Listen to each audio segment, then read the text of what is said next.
Hey, bonjour, chers amis du Carrefour Chrétien de la Capitale, et bienvenue dans cette autre matinée qu'on va passer ensemble à vivre une réunion en virtuel ensemble. Et quel plaisir c'est de vous voir aujourd'hui.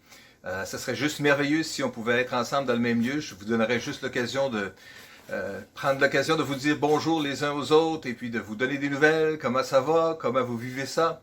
Peut-être que vous pourrez le faire sur FaceTime en mettant tout simplement des petits commentaires alors que je suis en train de parler. Nous donner des nouvelles un peu comment vous vivez ça, le confinement. Mais on est content d'être là ce matin, content d'être avec vous ce matin. Et j'aimerais juste partager un passage avec vous. C'est intéressant comment est-ce que notre lecture de la parole de Dieu s'ajuste aux différentes circonstances ou change avec les circonstances que nous vivons. Par exemple, on peut regarder un passage relativement bien connu du psaume 121, quand David dit « Je lève mes yeux vers les monts, d'où le secours me viendra-t-il? Mon secours vient de l'Éternel qui a fait le ciel et la terre. Il te gardera des faux pas, ton gardien ne dormira pas. » Notre gardien va veiller sur nous autres. Et même si on vit encore une situation de confinement qui dure peut-être trop longtemps que ce qu'on aurait souhaité et qu'on ne connaît pas tout ce qui sera l'avenir suite à cela, et que ça peut sembler une montagne pour nous autres, ce qu'on peut savoir, c'est que Dieu va nous garder dans le milieu de tout cela. Mais je veux pas m'étirer trop longtemps là-dessus. C'est le début de notre réunion. Je veux juste vous souhaiter la bienvenue. Je voulais profiter de l'occasion de vous lancer une invitation, encore une fois, à regarder nos capsules de réflexion que nous faisons chaque jour, notre pensée du jour, qui est faite et qui est préparée afin de vous inspirer pour bien commencer la journée et continuer à réfléchir sur les bontés de Dieu à notre égard, à chacun d'entre nous. Quelques annonces que j'aimerais juste faire en ce début de réunion. Tout d'abord, quelques condoléances à offrir. Il y a des personnes qui sont décédées. D'abord, on veut offrir nos condoléances à Daniel Dubois et André Moreau suite au décès du frère de Daniel, Serge Dubois, décédé samedi le 21 mars dernier à l'âge de 63 ans. Également à la famille de Denis Huot et son épouse Sylvie Perron, ainsi que Lynn Huot et Richard Morin, son mari, suite au décès de la mère de Lynn et Denis. En effet, Madame Georgette Gay est décédée lundi le 30 mars dernier à l'âge de 88 ans. C'était également la grand-mère d'Émilie et d'Andréane Huot. Alors, toutes nos condoléances à chacune de ces personnes. Et comme on est dans cette période de confinement, bien, il n'y a pas d'instructions précises qui sont données quant au déroulement des funérailles et est-ce qu'on pourra et si on pourra offrir nos condoléances. Mais à tout le moins, l'information est là afin que vous puissiez savoir si vous connaissez ces personnes. Peut-être vous pouvez communiquer avec eux et puis leur offrir vos condoléances. J'aimerais juste dire un mot également concernant certaines réflexions que nous avons faites à l'équipe pastorale sur la possibilité de prendre la communion ensemble. En fait, on avait pensé à l'idée de prendre la communion ensemble dimanche prochain, le dimanche de Pâques. On a fait quelques réflexions à ce sujet-là, mais finalement, on s'est arrêté dans notre réflexion en se disant que plutôt, la Bible nous dit que lorsque on prend le repas du Seigneur, on devrait le faire lorsqu'on est réunis ensemble. En fait, dans 1 Corinthiens, chapitre 11 et verset 20, ça dit, lorsque vous vous réunissez, on ne peut plus vraiment appeler ça prendre le repas du Seigneur. Et puis, Paul donne des instructions dans 1 Corinthiens 11. Voici de quelle manière vous devriez agir. Voici de quelle manière vous devriez vous comporter. Et notamment, il parle de l'importance de discerner le corps de Christ. Et on discerne le corps de Christ, pas quand on le prend tout seul à la maison, même si c'est de façon virtuelle avec d'autres, mais lorsqu'on est véritablement ensemble. Alors, après avoir discuté, réfléchi, pensé à ça ensemble comme équipe pastorale, on a simplement décidé de garder cette idée de prendre le repas du Seigneur pour la première réunion que nous pourrons avoir ensemble lorsque nous serons réunis à nouveau. Ça sera comme un point d'espérance d'une victoire qu'on pourra vivre ensemble, qu'on sera maintenant véritablement de l'autre côté de la COVID-19. D'ici là, on continue à faire tout ce qui est nécessaire afin de ne pas devenir du tout un vecteur de propagation, mais plutôt être un vecteur de bénédiction à travers tout cela. C'est ça que Dieu veut pour nous autres. Juste une autre mention également aussi concernant la générosité. Je veux juste vous encourager qu'il y a 3 façons de donner également. Continuons à le faire, ou bien à travers le site web, ou bien à travers les contributions par Internet, ou par le PayPal, ou bien par chèque également aussi en le faisant parvenir par la poste. Et puis on vous remercie chacun d'entre vous pour votre générosité aussi. Dieu est fidèle et il va prendre soin de nous. Amen. Alors, si vous voulez, on va juste courber la tête. Et puis on va prier ensemble ce matin. Seigneur, nous te bénissons pour ce privilège que nous avons de pouvoir être réunis encore ce matin. Même si c'est chacun à la maison, nous te prions que tu puisses verser ta bénédiction abondante sur tout ce rassemblement que nous allons avoir. Nous te prions que l'onction de ton esprit puisse reposer sur chaque frère, sur chaque sœur, sur chaque personne qui va écouter cette réunion. Puisses-tu les inspirer, les diriger, les guider. Viens répandre ta bénédiction sur chacun d'entre nous et nous te donnerons à toi seul la gloire, notre Père, au nom puissant de Jésus. Et tout le peuple de Dieu dit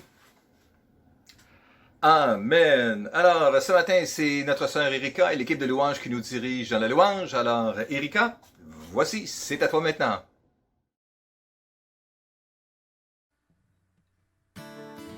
Bon dimanche matin à tous. Bienvenue au Carrefour chrétien de la capitale, chez vous. Ce matin, on va chanter l'amour de Dieu. On va chanter que son amour ne dépend pas des circonstances. Dieu nous aime en tout temps et moi, ça me rassure. Ça me rend tellement heureuse de savoir à quel point Dieu m'aime. Et c'est ce qu'on va chanter ce matin, l'amour de Dieu. Vous pouvez chanter, danser dans votre salon. Laissez-vous aller. Au fond, Seigneur, reconnaissance, son amour durera jamais. Car il est bon, il est au-dessus de tout. Son amour durera jamais. Chantons, chantons. Une main puissante, il ne m'attend plus. Son amour durera jamais. Il nous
jamais, à jamais, à jamais.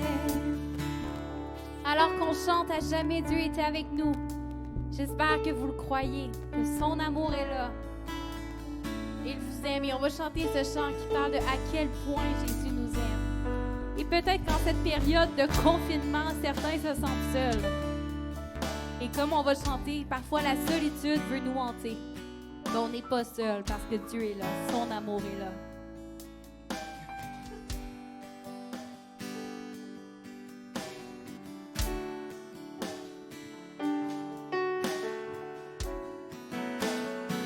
Seigneur, merci parce qu'il n'y a pas de doute que tu nous aimes.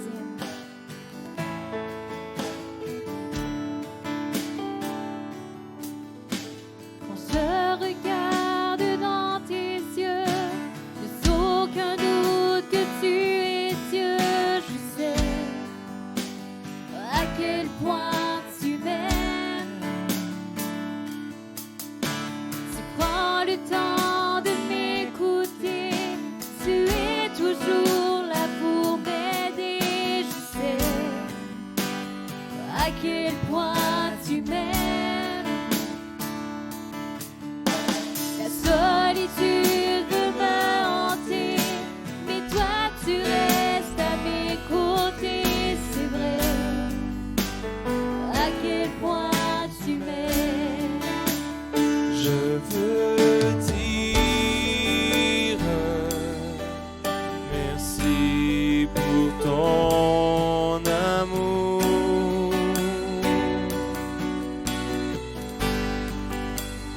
Le redire merci pour ton amour.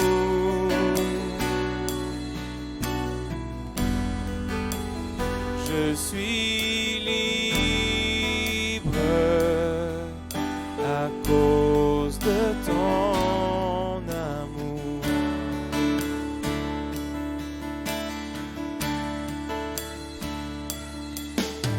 Quand mes blessures refont surface, tu m'environnes de ta grâce. Je sais à quel point tu m'aimes.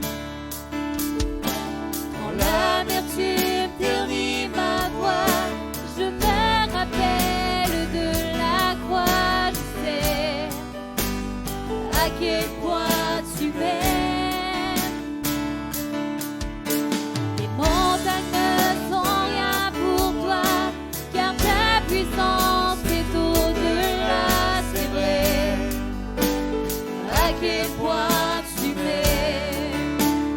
Je veux dire merci pour ton amour.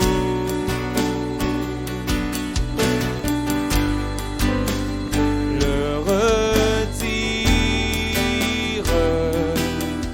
merci pour ton amour.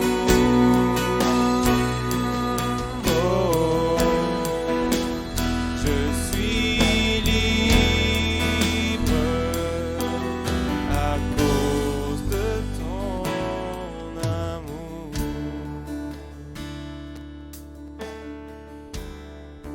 Prenons juste un temps pour ressentir son amour.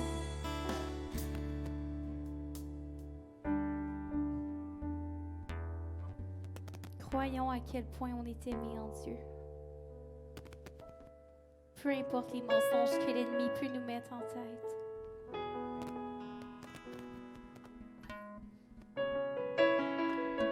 Merci pour ton amour, Seigneur.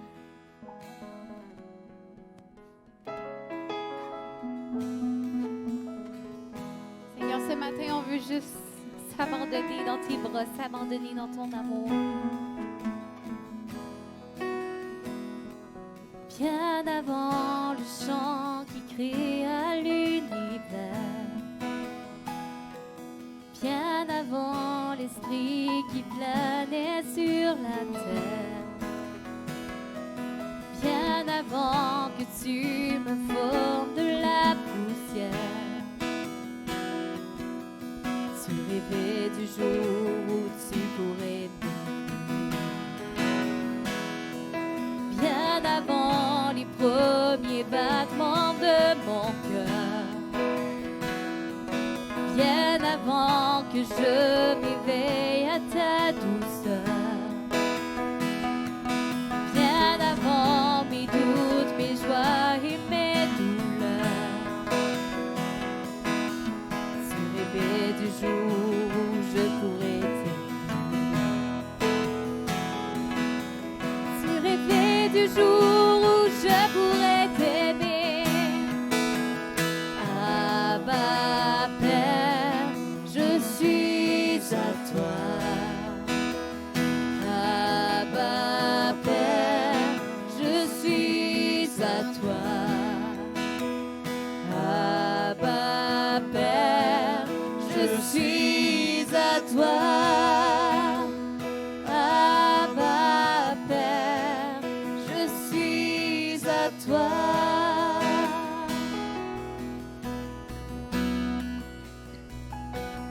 Bien avant que Jésus marche sur la terre, bien avant le Fils qui nous montre le Père, bien avant que les cieux sur moi soient ouverts, tu rêvais du jour où tu pourrais m'aimer. Bien avant que mon péché brise ton cœur, bien avant que coule le sang et la sueur, bien avant les clous, le froid et la douleur, tu rêvais du jour où je pourrais t'aimer. Tu rêvais du jour où je pourrais t'aimer. Abba Père, je suis à toi. Abba Père, je suis à toi. Abba Père, je suis à toi. Abba Père, je suis à toi. Abba Père, je suis émerveillé, saisi par l'immensité de ton amour pour moi. Abba Père, si grande est ta tendresse, mon cœur est grand ouvert et je viens plonger dans tes bras. Abba Père, je suis émerveillé, saisi par l'immensité de ton amour pour moi. Abba Père, si grande est ta tendresse, ton cœur est grand ouvert et je viens plonger dans tes bras.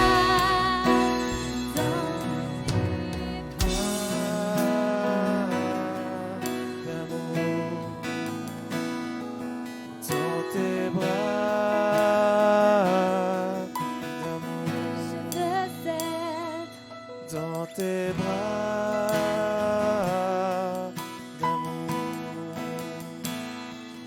dans tes bras d'amour. Serre-moi très fort, tout contre toi. Serre-moi très fort, tout contre toi.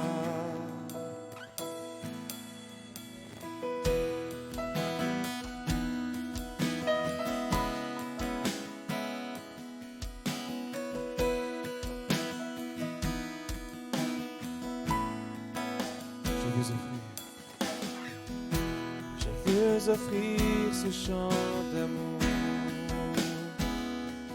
à mon Sauveur, à mon Jésus. Te merci à chaque jour. Sauveur d'amour, précieux Jésus. Mon cœur se réjouit, car je t'appartiens. Je viens au cœur de tes bras.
Merci de nous faire goûter à cet amour incomparable, Seigneur. Nul ne nous aime comme tu nous aimes. Seigneur, ton amour va tellement loin pour nous. Et merci de nous prendre dans tes bras. Merci pour l'abri qu'on retrouve en toi, Seigneur.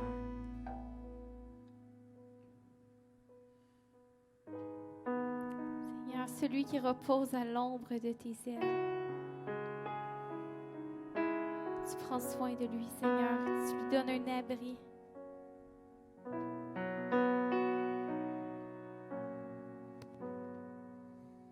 Merci, Seigneur, pour cet abri qu'on a en toi.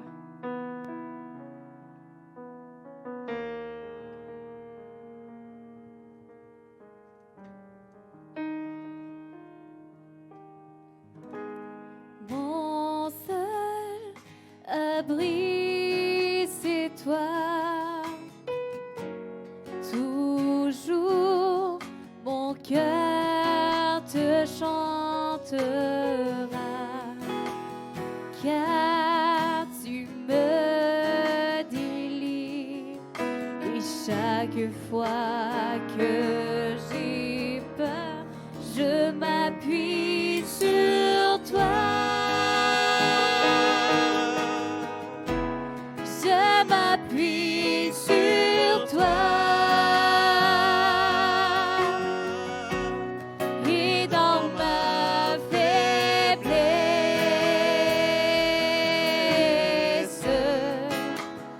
le Seigneur me rend fort.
présence, toutes nos craintes fuient.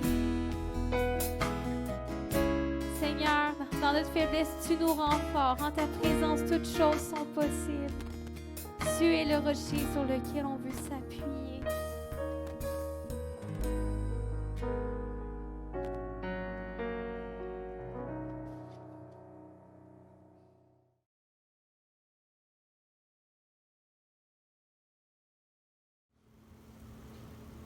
Alors, merci beaucoup aux musiciens pour ce temps de louange. Et puis, c'est spécial parce que justement, toute l'équipe de louange ont préenregistré les chants que vous entendez. Et c'est vraiment un souci pour nous comme Église de soumettre aux autorités avec les directives qui ont été placées. Et alors qu'on voyait les rassemblements se limiter de plus en plus, ben, on a enregistré ces capsules-là avant que justement tous les rassemblements soient interdits. On voulait vraiment faire partie de la solution et on veut être une bénédiction autant pour notre ville que notre province. Alors c'est pour ça qu'on a des temps de louange préenregistrés, mais franchement c'est de toute beauté, on est bénis et puis on remercie toute l'équipe qui a travaillé très fort sur ces temps de louange. Je veux vous mentionner, avant de passer à la prédication, qu'on a eu un temps de prière en ligne sur la plateforme Zoom au courant de la semaine qui vient de se passer. Et puis ça s'est très bien déroulé. On est vraiment bénis de tous ceux qui sont venus prier avec nous. Et puis pour cette semaine, il n'y a pas encore de date de fixée, mais vous serez placés au courant là, à travers notre plateforme Facebook, à travers également notre plateforme de notre site Internet pour avoir tous les détails là-dessus. Et à ce sujet-là, on vous invite à aimer, commenter, partager la vidéo de la réunion, des différentes capsules également. On veut vraiment être une bénédiction pour tous ceux qui nous entourent et on veut vraiment être une source d'encouragement dans ces temps plus troubles. Alors, on vous encourage vraiment à rester en contact avec nous, de rester en contact les uns avec les autres. On est bien excités également de voir tous les petits groupes qui sont pas mal tous en fonction, qui se rencontrent à distance, qui passent des bons moments. Si jamais vous n'avez pas de petits groupes, vous dites « Hey, moi j'aimerais ça participer à un », n'hésitez pas à communiquer avec nous, ça nous fera plaisir de vous connecter avec des gens de l'Assemblée qui partagent ce qu'ils vivent, qui partagent justement leurs inquiétudes, qui partagent leur action de grâce et qui sont capables de prier les uns pour les autres. C'est de toute beauté. Alors bref, on vous encourage à être en contact aussi avec les gens qui sont seuls, de lâcher un coup de téléphone. On veut vraiment être l'Église au-delà d'un bâtiment, au-delà d'une structure. On veut être des gens qui s'aiment les uns les autres. La parole de Dieu nous dit « Tous reconnaîtront que vous êtes mes disciples à travers l'amour que vous allez avoir les uns pour les autres. » Et ça, il n'y a personne qui peut forcer l'amour. Et c'est à travers nos contacts les uns les autres qu'on est capable justement de briller et de montrer qu'on est des disciples de Jésus. Alors, ceci étant dit, c'est le moment de la prédication et c'est vraiment un plaisir pour moi de partager. Et ce qui est spécial dans toute cette situation-là, et il y a beaucoup de choses qui sont spéciales parce qu'on est noyé d'informations, c'est que tous les plans d'intervention de nos autorités vont limiter nos déplacements, vont limiter nos actions, vont limiter nos interactions, vont limiter nos travails, vont limiter nos vies, même nos libertés. J'entendais différentes communications au niveau des différents acquis même des gens de la fonction qui œuvrent dans la santé, qu'il y a des choses qui étaient des acquis qui viennent de tomber et des vacances qui sont annulées. Et il y a toutes sortes de limitations. Mais moi, j'aimerais ça nous encourager ce matin qu'il n'y a rien qui peut m'empêcher de vivre pour Jésus. Il n'y a rien qui peut m'empêcher d'être en relation avec Dieu. Et il n'y a rien qui ne peut m'empêcher de vivre dans la vie de l'Esprit Saint. La vie dans l'Esprit. Il n'y a rien qui peut m'empêcher. Les circonstances actuelles nous limitent de toutes parts, mais la bonne nouvelle, c'est qu'en Jésus, il n'y a aucune circonstance qui ne peut limiter notre relation avec lui. Puis c'est un peu de ça que j'aimerais vous parler ce matin. Et je veux utiliser un texte qui est vraiment très, très riche. C'est un bijou des Écritures. Et si vous avez votre Bible avec vous, je vous invite à tourner avec moi dans... Hey, ma Bible est où? Je l'avais il n'y a pas longtemps. Mais dans Romains 8. Et puis, dans Romains 8, ce que j'encourage, c'est que les enfants qui sont à l'écoute, je vais vous partager c'est quoi le numéro de page de ma Bible. Moi, Romains 8, c'est à la page 1763, 1763. Alors, votre défi, les enfants, c'est de trouver Romains 8, Puis vous demandez à vos parents de commenter sur c'est quoi le numéro de la page où est-ce que vous allez avoir trouvé Romains 8. En tout cas, c'est votre petit défi. Puis nous, les parents vont l'avoir sur l'écran, mais s'ils veulent tourner, on va rester dans Romains 8 pendant pas mal tout le message. Alors ça vaut vraiment la peine d'y tourner. Alors que les enfants cherchent, alors que on s'apprête à lire le texte, je veux nous encourager, on va juste courber la tête, fermer les yeux et juste prier à ce moment-ci pour tout ce qui va se passer d'ici la suite. Seigneur Jésus, merci pour ta parole. On veut te remercier, Seigneur, de l'avoir préservée, de l'avoir transmis de génération en génération et de nous la donner entre nos mains afin qu'on puisse y tirer les trésors de la richesse de ta sagesse. Seigneur, puisses-tu nous encourager, Seigneur, ce matin. Puisses-tu, Seigneur Jésus, faire en sorte que rien ne peut nous empêcher de s'approcher de toi à travers cette semaine, à travers ces temps de confinement. Et Jésus, que ton nom soit béni, que ta parole puisse produire son effet et que chacun, Seigneur, puisse être béni dans chacune des maisons qui regardent cette vidéo. Seigneur, que ton nom et ta bénédiction soient sur chacun de nous. Je te le demande dans le nom de Jésus. Amen. Amen. Romains 8, la vie de l'esprit. Et c'est comme ça que dans ma Bible, c'est le sous-titre, la vie dans l'esprit. Et ce que je vous propose, c'est qu'on va regarder 4 morceaux de Romains 8. Dans le jargon, on appelle ça des péricopes. C'est comme des bouts de Romains 8 et j'aurais pu le lire au complet, mais franchement, il y a tellement de choses que ça aurait été difficile d'arriver dans le temps. Mais je vous encourage à lire de A à Z, du premier verset jusqu'à la toute fin, et puis d'être encouragé cette semaine. Vous allez être bénis, j'en doute pas. On va lire... Premier morceau qu'on va regarder ensemble, c'est du verset 14 au verset 16.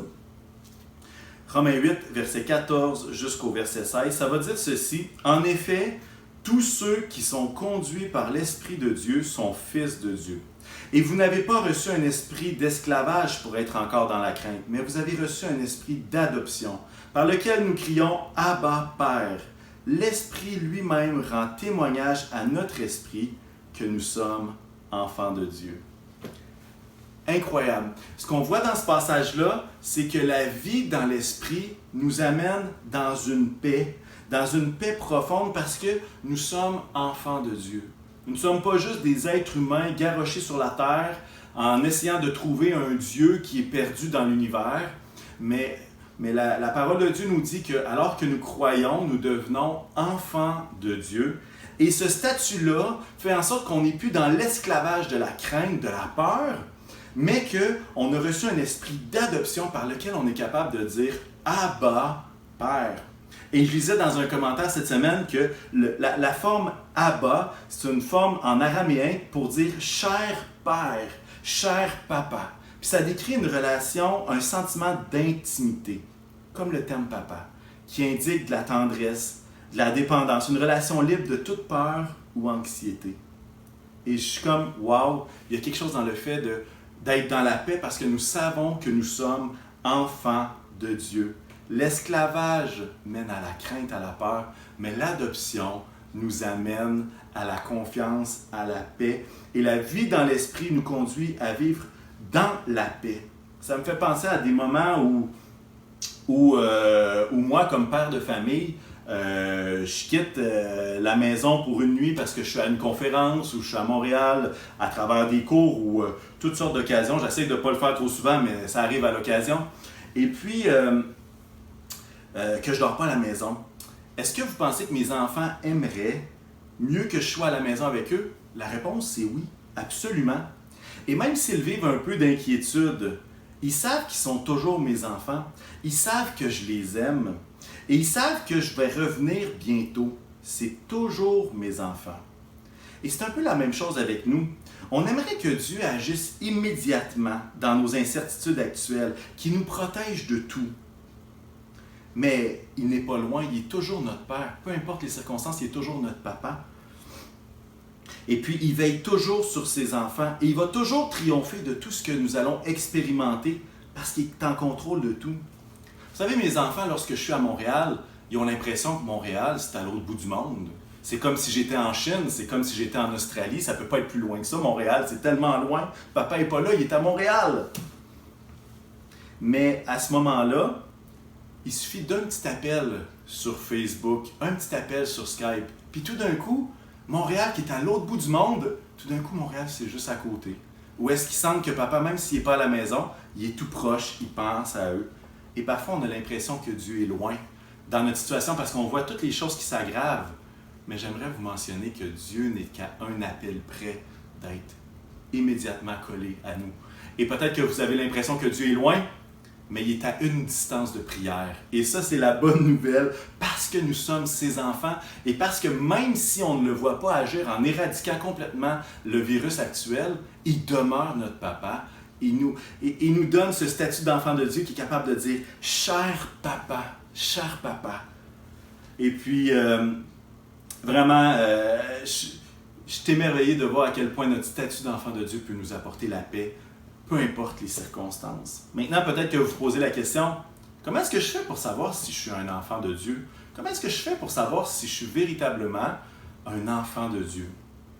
Ce qui est intéressant, c'est que notre passage mentionne deux choses très importantes. La première, et je le dis pourquoi, parce que certaines personnes qui sont insécures parce qu'ils ne sont jamais sûrs s'ils sont l'enfant de Dieu ou non, et ils se demandent, est-ce que j'ai l'assurance de mon salut? Et il y en a d'autres qu'ils peuvent regarder une capsule comme celle-ci et dire, ah ben moi j'ai regardé une capsule à l'église, ben je suis un enfant de Dieu. Et moi en fait ce que je veux nous suggérer, c'est de dire qu'est-ce que la Bible nous dit par rapport à qu'est-ce qu'un enfant de Dieu. Le verset 14 va dire, tous ceux qui sont conduits par l'Esprit sont fils de Dieu, sont des enfants de Dieu. Et là c'est comme, ok, est-ce que ma vie est conduite par le Saint-Esprit? Je ne suis pas en train de dire que le Saint-Esprit me parle à toutes les secondes pour me dire est-ce qu'il faut que je respire, est-ce qu'il faut que je souffle, est-ce qu'il faut que je mette un pas à gauche. C'est pas ça que je dis. Mais est-ce que ma vie est conduite par Dieu? Est-ce que ma vie, c'est juste moi qui la dirige ou est-ce qu'elle est dirigée par Dieu? Et puis, non seulement ça, le verset 16 va dire l'Esprit lui-même va rendre témoignage à notre esprit que nous sommes enfants de Dieu.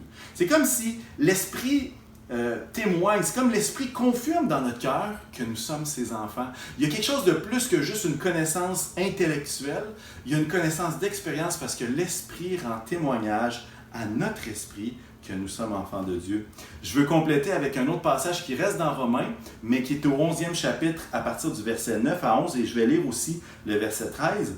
Ça va dire, si tu reconnais publiquement de ta bouche que Jésus est le Seigneur, et si tu crois dans ton cœur que Dieu l'a ressuscité, tu seras sauvé. En effet, c'est avec le cœur que l'on croit et parvient à la justice, et c'est avec sa bouche que l'on affirme une conviction et qu'on parvient au salut, comme le dit l'Écriture. Celui qui croit en lui ne sera pas couvert de honte. Verset 13 va dire, en effet, toute personne qui fera appel au nom du Seigneur sera sauvée. Est-ce que ta vie est dirigée par l'Esprit? Est-ce que l'Esprit témoigne à ton cœur que tu es bien un enfant de Dieu? Est-ce que tu crois dans ton cœur? Est-ce que tu es capable de déclarer avec ta bouche que tu crois que Jésus est mort et ressuscité? Bien, si ces trois éléments sont là, je ne vois pas pourquoi est-ce que vous devriez craindre d'être un enfant de Dieu ou pas. Mais on est dans une période où est-ce que on a besoin de Dieu, on a besoin de la présence de Dieu. Et il y a plusieurs personnes qui cherchent Dieu présentement.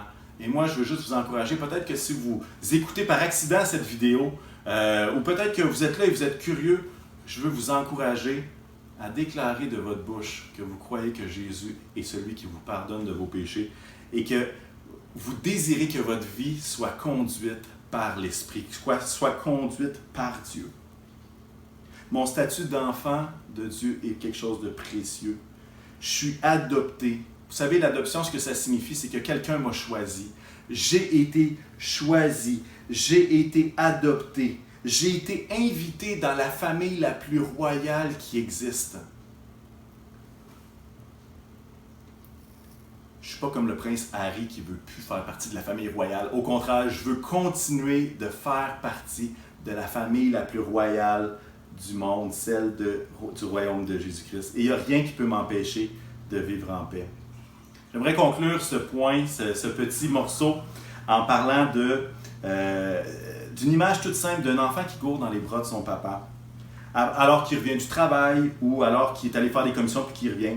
Est-ce qu'on peut être de ceux aussi qui vont courir vers notre Père Céleste en disant « Cher papa, je suis en paix, je suis bien dans tes bras. » Alors, premier, la vie de l'Esprit me permet d'être en paix en tant qu'enfant de Dieu. Deuxièmement, la vie de l'Esprit me permet d'avoir de l'espérance.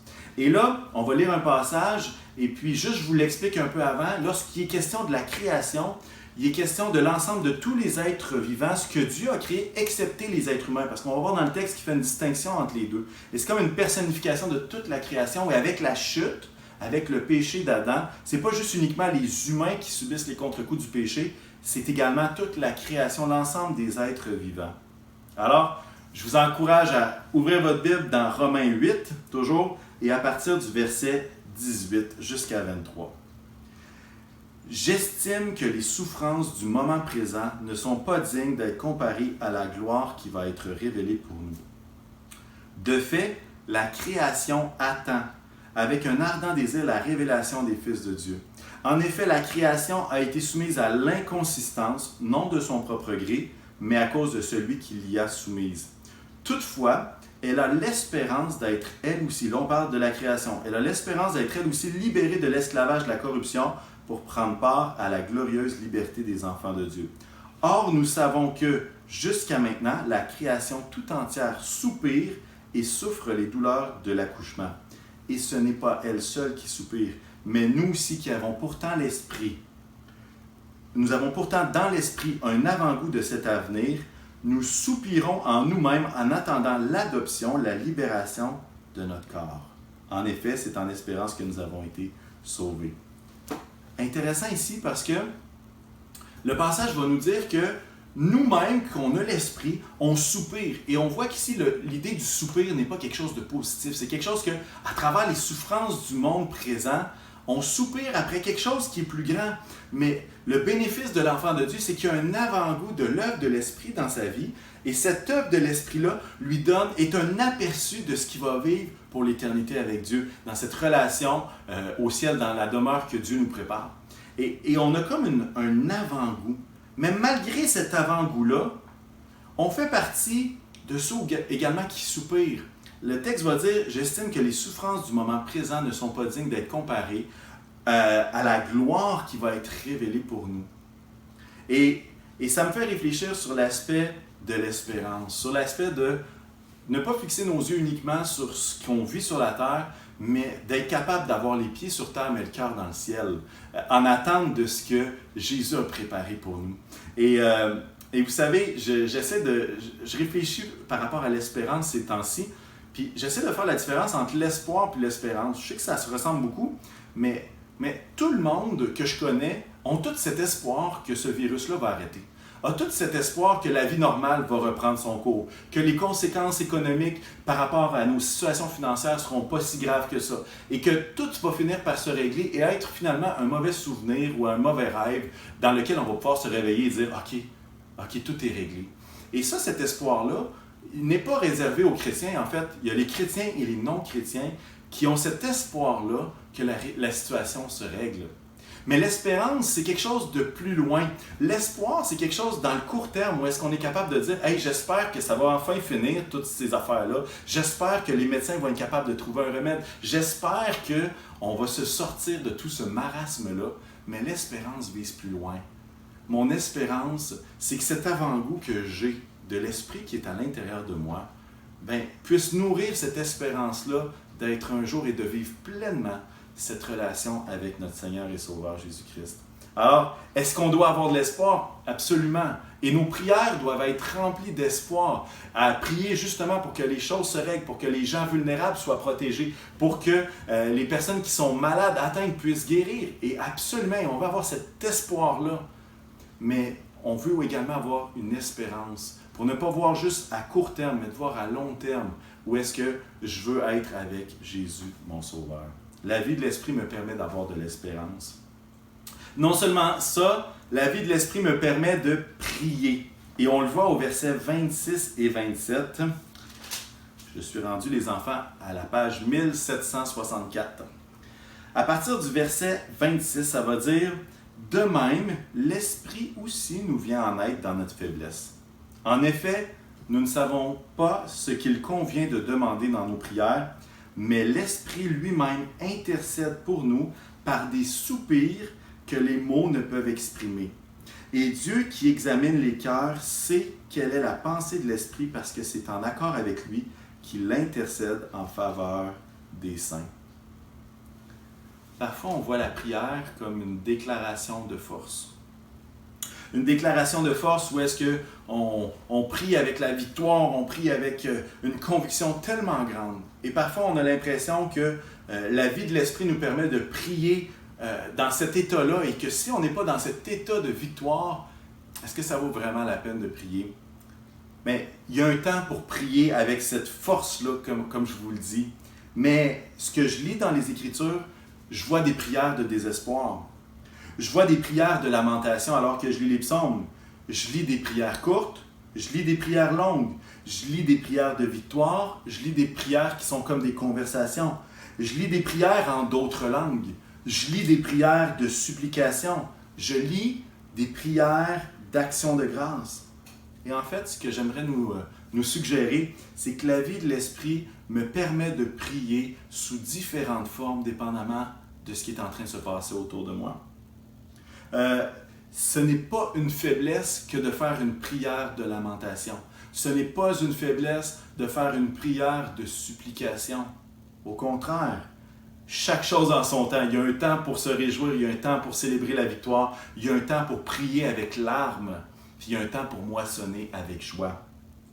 Et puis, en fait, j'ai pas besoin d'être fort pour prier, mais j'ai besoin d'être authentique et surtout de me laisser guider par l'Esprit. Ce qui est intéressant, c'est que l'Esprit nous vient en aide dans notre faiblesse. Et l'apôtre Paul va même dire, c'est comme si je suis tellement faible que je ne sais même pas quoi prier. Je ne sais même pas quoi demander. Je suis à bout de mots. Je ne sais juste pas qu'est-ce que le Seigneur veut dans cette situation-là. La bonne nouvelle, c'est que la vie dans l'Esprit me permet de prier, non pas juste ce que je pense, non pas juste ma tristesse, mais elle me permet de prier ce que Dieu veut que je prie et de la façon dont il veut que je prie. Alors peut-être que vous êtes dans votre salon présentement, puis peut-être qu'il y a eu tellement de mauvaises nouvelles cette semaine que faire une prière de victoire, franchement, ça ne serait pas vous ne seriez pas capable de le faire. Ben merci Seigneur, l'Esprit vient au secours de notre faiblesse et est capable de nous donner des mots avec des larmes s'il faut. Et peut-être que vous aurez des larmes pour ceux autour de vous qui souffrent beaucoup plus que vous. Mais si l'Esprit le dirige, moi je suis béni de voir que la vie de l'Esprit me permet de prier. Parfois, on a peut-être la fâcheuse habitude comme chrétien de réprimer toutes les émotions qui sont négatives. On se dit, ah ben là, c'est pas normal que tu sois triste parce que, le pasteur l'a dit tantôt, il faut avoir notre espérance sur notre vie avec Jésus pour l'éternité. Pourquoi est-ce que tu serais triste alors que tu as la vision d'être avec Jésus pour l'éternité? Et ce qu'on fait, c'est que notre tristesse, on essaie de faire comme s'il n'était pas là. On essaie de la réprimer. Les moments où est-ce qu'on a peur, on essaie de le réprimer parce que la Bible dit « n'aie pas peur ». Fait qu'on se dit « hey, c'est pas chrétien d'avoir peur ». Fait qu'on se dit « ah, je vais la réprimer ». Et plutôt que juste de dire « Seigneur, je suis triste et je vais faire une prière de lamentation », ben on réprime ça. Puis qu'est-ce que ça fait? Ça ne produit pas des bons fruits parce que Dieu a placé les émotions dans nos vies pour qu'ils soient comme des signaux, qu'on soit capable de sentir qu'est-ce qui est en train de se passer. Et même, je vais aller plus loin, nous donne un signal de comment il faut prier, comment il faut se comporter, à quel point il faut demander la prière d'un frère ou d'une sœur dans nos situations. Alors, je veux juste nous encourager, laissons le Saint-Esprit diriger la forme et le contenu de nos prières. Et vous serez étonnés, parce qu'à toutes les fois dans les Écritures que quelqu'un est capable d'avouer qu'il est faible, qu'il n'a pas de mots, le Seigneur remplit sa bouche. Le Seigneur le délivre, le Seigneur l'élève. Parce que, qu'est-ce que ça va dire? Il va élever les humbles, puis il va descendre les orgueilleux. Et puis, bref, la vie de l'Esprit me permet de prier. Et non seulement ça, rien ne peut m'empêcher de prier. Je ne sais pas si vous vous rappelez d'une histoire dans l'Ancien Testament, l'histoire de Daniel. Et ce qui se passe dans l'histoire de Daniel, c'est qu'il est à la cour du roi, il est vraiment une aide précieuse pour le royaume, mais il y a des gens qui sont jaloux. Et ce qui se passe, c'est que le roi Darius le Mède va faire un édit inspiré par des collaborateurs qui en voulaient un peu à Daniel et à d'autres. Et il va dire, c'est interdit de prier un autre Dieu que le roi finalement. Et Daniel se retrouve dans cette situation où est-ce que lui, 3 fois par jour, il prie. Et puis il se retrouve dans cette situation où est-ce qu'il y a un édit du roi qui est mentionné. Et la parole de Dieu dans Daniel 6, verset 10 va dire la chose suivante. Lorsque Daniel fut au courant de la rédaction de ce décret, celui que je vous parle, il se retira dans sa maison où les fenêtres de la chambre à l'étage étaient ouvertes dans la direction de Jérusalem. 3 fois par jour, il se mettait à genoux, priait et exprimait sa reconnaissance à son Dieu comme il le faisait avant. J'aimerais vous mentionner que si Daniel, peu importe l'édit, était capable d'ouvrir ses fenêtres, comme on dirait en bon québécois, il ouvre ses fenêtres puis il continue de prier comme il le faisait avant, il n'y a rien qui peut nous empêcher de prier dans une situation comme celle-ci. La personne de Daniel, même si ce n'est pas écrit noir sur blanc dans les Écritures, a tous les signes d'une personne qui était remplie de l'Esprit. Daniel était capable d'interpréter les rêves, paroles prophétiques. Il y avait une sagesse qui était là, il y avait une faveur de Dieu sur sa vie et il était vraiment conduit par le Seigneur. Alors c'est un exemple justement d'une vie d'un homme qui est plein de la vie de l'Esprit et que rien ne peut l'empêcher de prier. J'aimerais terminer avec le dernier morceau que j'aimerais vous partager ce matin, qui se retrouve, devinez quoi, dans Romains 8. Et on va lire à partir du verset 35. Et les enfants, je vais bientôt tourner la page, donc je vais être à la page 1764 et 1765. Si vous me suivez encore, si vous avez la même Bible que moi. Romains 8, 35 à 39, et j'aimerais intituler que la vie de l'Esprit me permet de vivre dans l'amour de Dieu. Et ça va aller comme suit, à partir du verset 35. Qui nous séparera de l'amour de Christ? Serait-ce la détresse, l'angoisse, la persécution, la faim, le dénuement, le danger ou l'épée? De fait, il est écrit, c'est à cause de toi qu'on nous met à mort à longueur de journée, qu'on nous considère comme des brebis destinées à la boucherie. Verset 37. Au contraire, dans tout cela, nous sommes plus que vainqueurs grâce à celui qui nous a aimés. En effet, j'ai l'assurance que ni la mort, ni la vie, ni les anges, ni les dominations, ni le présent, ni l'avenir, ni les puissances, ni la hauteur, ni la profondeur, ni aucune créature, qu'elle soit minuscule comme ça ou qu'elle soit immense, ne pourra nous séparer de l'amour de Dieu manifesté en Jésus-Christ notre Seigneur. Il n'y a rien qui peut nous empêcher, qui peut nous séparer de son amour. Il n'y a rien qui pourra nous séparer de l'amour merveilleux de Jésus. Et on l'a chanté ce matin, son amour dure à jamais. C'est quelque chose sur lequel on peut bien s'appuyer et que l'Esprit nous témoigne, alors qu'on est proche, qu'on a une vie dans l'Esprit, une vie de l'Esprit, on sait que Dieu nous aime, puis on sait qu'il n'y a rien qui pourra nous séparer de son amour. J'aimerais poser la question ce matin. Comment est ta vie avec le Saint-Esprit, avec Dieu, dans les temps qui courent? Comment va ton intimité avec ton cher papa, ton Abba Père? Quel est le niveau de confiance que tu as en Dieu, que tu expérimentes présentement?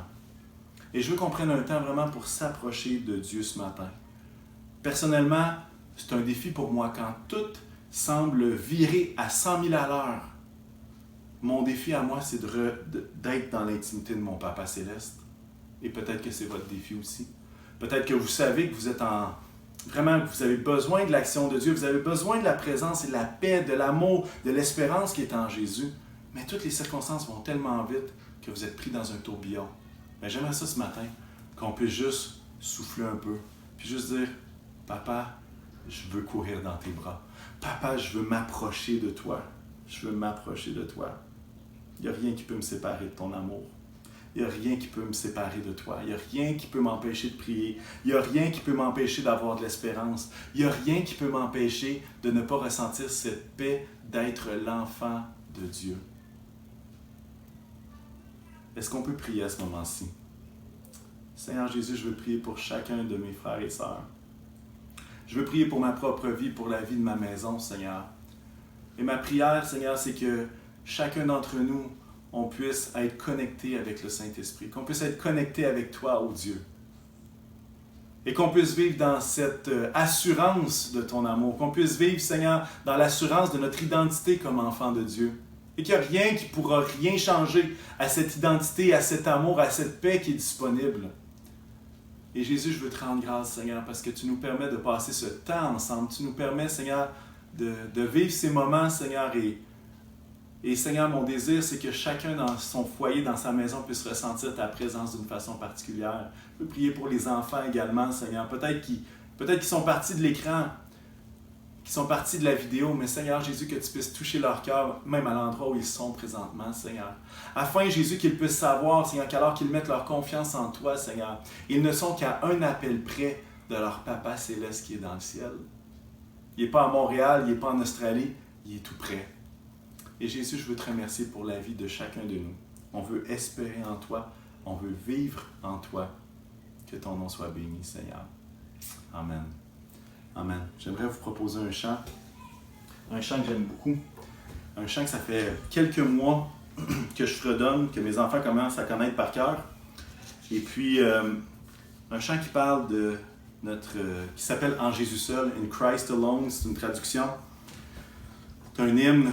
Et j'aimerais vous encourager à juste saisir les paroles, à méditer ça dans votre cœur.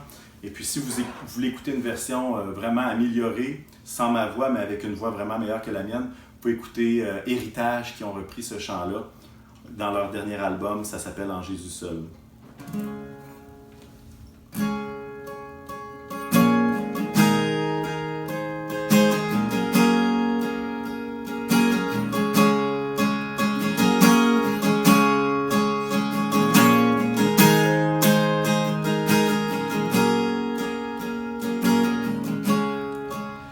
Jésus seul est mon espoir, lui ma lumière, ma force, mon champ, pierre angulaire, solide rempart, même quand l'orage devient violent.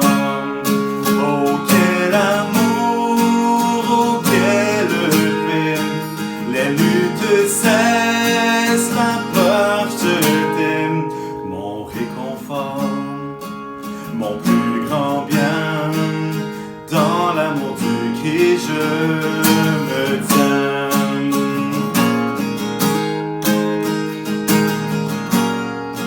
En Jésus seul, en Jésus seul est mon espoir, lui ma lumière, ma force, mon champ, pierre angulaire, solide rempart. Même quand l'orage devient violent. Oh quel amour, oh quelle paix, les luttes cessent, la peur se tait.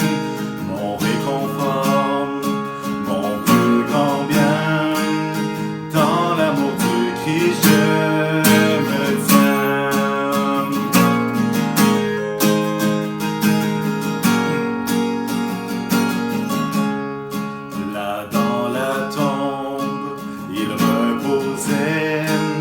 Lumière vaincue par les ténèbres, quel jour glorieux, il apparaît, et d'entre les morts il se relève, et sur ma vie, par sa victoire, le péché perd tout son pouvoir, il est à moi, je suis à lui.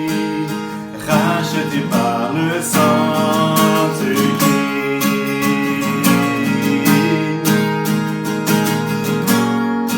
Je vis en paix, je meurs sans crainte.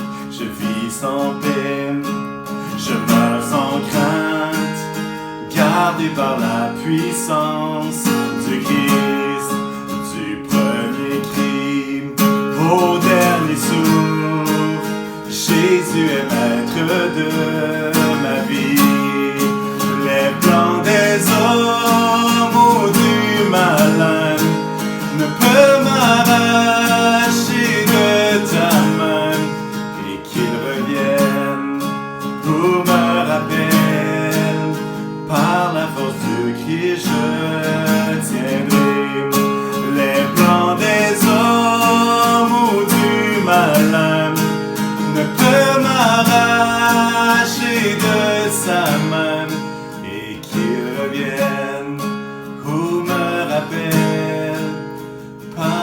sur ce qui je tiendrai.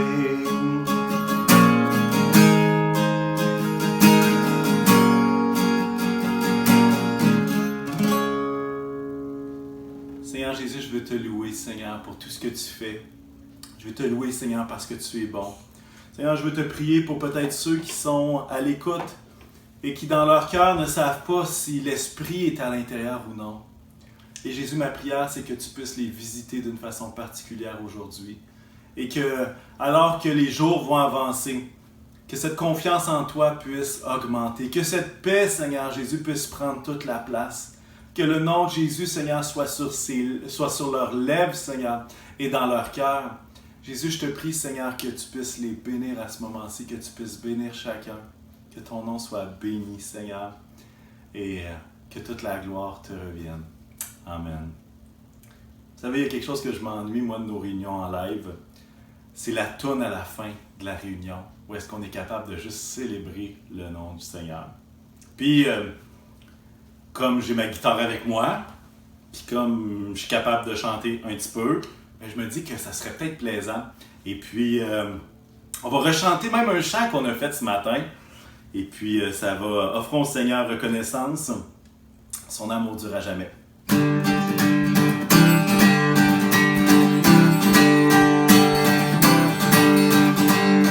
Offrons au Seigneur reconnaissance. Son amour durera jamais. Car il est bon, il est au-dessus de tout.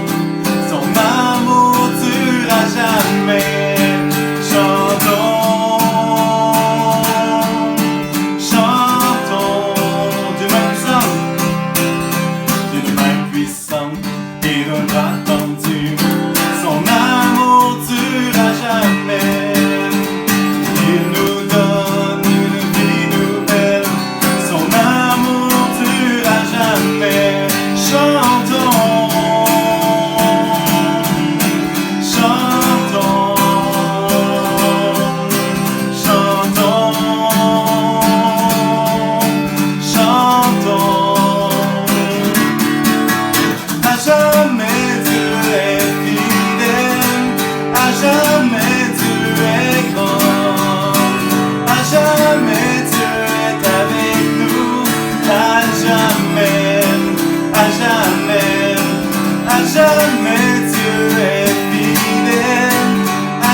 À jamais Dieu est grand.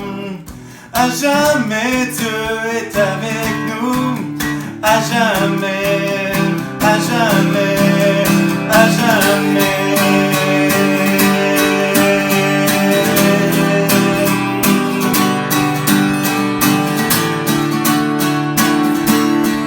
Oh, à jamais, à jamais, à jamais.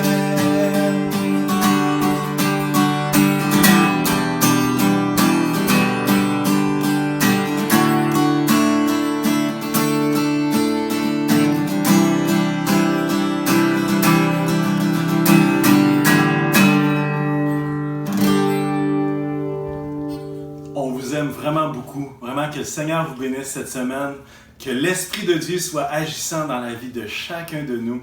On vous aime vraiment beaucoup, on vous souhaite une belle semaine, restez connectés avec nous et n'hésitez pas si vous avez des requêtes de prière, différents besoins que vous avez, n'hésitez pas à nous les communiquer, ça nous ferait vraiment plaisir de vous appuyer dans la prière. Alors, Carrefour Chrétien de la Capitale, continuez de briller pour Jésus, continuez de laisser vivre cette flamme de l'Esprit, vivre en vous et n'oubliez pas de lire Romains 8, ça sera une source de bénédiction, j'en doute pas. Alors que le Seigneur vous garde, bonne semaine.